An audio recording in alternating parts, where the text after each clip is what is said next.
Hi, and welcome to our Selling a House video series.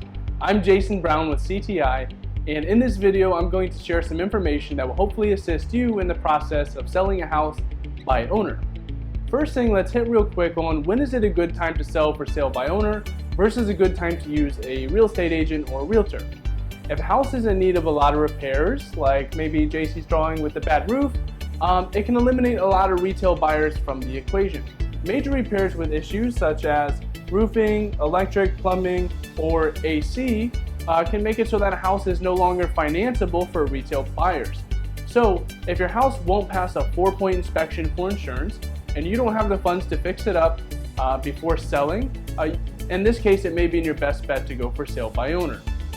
Some more reasons to go for sale by owner would be due to things such as specialty situations. Specialty situations could be things where the house has a lot of code violations, is currently going through probate, or if you recently fell into foreclosure. Oftentimes a realtor who works with retail clients isn't able to navigate these issues as they're very technical and they can require specific experience and connections to handle them. When it comes to a house that's in foreclosure, putting it on the market waiting for a buyer can put you at risk of losing the house to foreclosure before you're actually able to sell it. Next thing, let's talk about the procedures when selling a house. The first thing to know about would be the inspection process. Most buyers are going to want to inspect the house after it's under contract. They will typically hire a licensed home inspector and get a 4-point inspection. If your buyer is paying cash or obtaining private financing, they're usually far more flexible and oftentimes will inspect the houses on their own, or they may bring contractors through to help them quote with the price of different repairs. After the inspection, the price and terms really shouldn't change except for specific scenarios. For example, if your house needs a roof and that comes up on inspection, but you disclose that prior, it won't come as a surprise and it shouldn't change anything with the contract. There are times, however, where we've discovered structural issues with rafters or significant termite damage or hidden mold underneath the roof. These things can add thousands of dollars in repairs and are real reasons why a buyer might come back and want a discount after the inspection. Our advice would be simply to disclose any problems ahead of time to avoid an uncomfortable circumstance later on. The other things to be aware of would be things such as a survey as well as an appraisal. If your buyer is going to be getting a mortgage, they will just about always need a survey and an appraisal. The survey is pretty simple. It just outlines the bounds of the property line, and for most people this isn't a big deal whatsoever.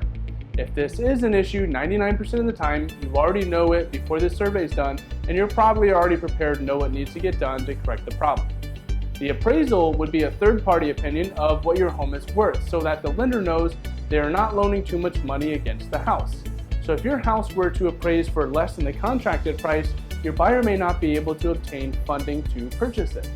For most cash buyers, appraisals aren't needed unless they are going to get a hard money loan, which is really more of an institutional loan. The last thing that you want to have happen is for your buyer to fail to close on the house last minute. Qualifying your buyer ahead of time is the biggest thing that you could do to prevent this from happening. To do this, make sure that your buyer is pre-approved for a loan, not pre-qualified, or has proof of funds. A buyer who's pre-qualified shouldn't be mistaken for a buyer who's pre-approved. A pre-qualified buyer typically has submitted very minor information to find out how much loan they can probably get to buy a house. A pre-approved buyer has actually had their credit pulled, information verified, and they'll have a letter from a very specific institution stating how much money they are officially approved for to buy a house. If you're working with a cash buyer, ask for a proof of funds. What you'll find out from most cash buyers when you bring the topic up is that most cash buyers aren't cash buyers at all. Most people offering to buy your house cash are usually wholesalers. Basically, these are people who attempt to get your house under contract and then they go mark up the price and try to find a real investor like us to buy it.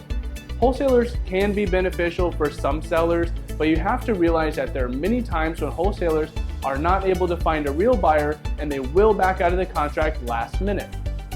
If you're thinking of selling your house by owner, hopefully this video gives you a good outline of what it might look like as well as some key points to be aware of. When you're ready to sell your home, give us a call or fill out the form on our website at ctiproperties.com. We would love to work with you.